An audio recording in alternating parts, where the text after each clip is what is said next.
I recently posted a short clip of my space exploration game on Reddit, asking, is this the biggest game ever generated? Of course, I wasn't really asking, I've already crunched the numbers and compared it to other games. One thing I noticed is a lot of people didn't seem to understand the sheer scale. Is this my fault? Or do people not care about the scale of space? This post was very controversial. It received a lot of comments, upvotes, and most importantly, negative feedback. It's really difficult as a creator to receive negative feedback, especially when you spent months creating something. So I decided to sum up a lot of the arguments made to hopefully make something constructive. The top comment on this post states that there is literally no context, which is fair. I made the post vague on purpose to drive interaction. But at the same time, a lot of the information that was displayed went unnoticed. I felt that passing by hundreds of thousands of stars, only to approach one of them and realize they're galaxies, then continue to pass by hundreds of thousands of more stars to enter a solar system and approach a planet, which is only visible in the last second or two of approach. I thought there was plenty of context to figure out the scale of the game, but this is a very important question. Can you tell scale without shoving numbers in your face? Is that the only way a game can feel big? One user stated that I was using scale, time, and distance as a flashy parlor trick illusion. This actually gave me a cool idea. I implemented a time to target display. Now when you approach a target at, let's say, 18,000 kilometers a second, it would take a few hours to arrive, whereas if you were to approach a planet in the solar system at the same speed, it'll take years. Traveling at light speed, you realize how far away other galaxies are. Maybe that's not enough.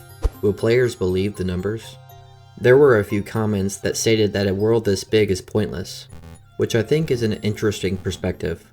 No End is a sandbox exploration game about an AI-controlled spaceship that explores the universe. Wouldn't it feel wrong to have anything less than a universe worth of stuff to explore? Huge worlds like Elite Dangerous and No Man's Sky don't feel pointless. When you travel from system to system, it feels like you've traveled far. Is it pointless to make a game bigger than those games? A commenter assumed that I was labeling my game's units as light years or something, and that any game could do this, which you can't do without having obvious floating point precision issues. Which I guess ties back into my question, will people believe the numbers? Something that I really didn't expect, there were a few people stating that anyone could build an infinite procedural world, so this isn't any different. That's not true.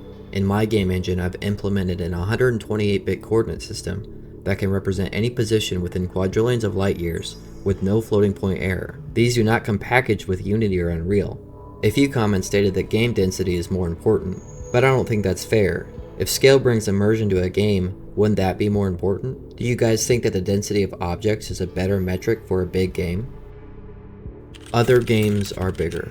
This makes complete sense. If your favorite game is No Man's Sky, it's the biggest. If it's Elite Dangerous, then that's the biggest, because they're your favorite game and they feel bigger. But if you are to believe the numbers that I put out, then obviously they're not. I will also say something else controversial. Elite Dangerous and No Man's Sky are not seamless games. Every frame shift to another star in Elite Dangerous is a quick loading screen, and every hyperdrive to another star in No Man's Sky is also a quick loading screen. So my point is, even if these games had more procedurally generated stuff than my game, they don't represent the same scale that my game does. Let me know if you disagree. What I learned. Like I said, this was meant to be constructive. From this I've learned the following. I believe I made traveling between stars and galaxies perhaps too seamless.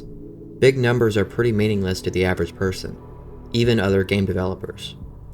I implemented a new feature based on some constructive feedback, which uses time as a metric for distance. Will this be a good enough hook for my game? Look, I don't know. My last video about adding a duodecillion galaxies has a very low click-through rate. Maybe it's just not as interesting as I thought it was. Let me know what you guys think. Is sheer scale a big enough hook for a game? Regardless, I'm optimistic. I got a lot of really good feedback.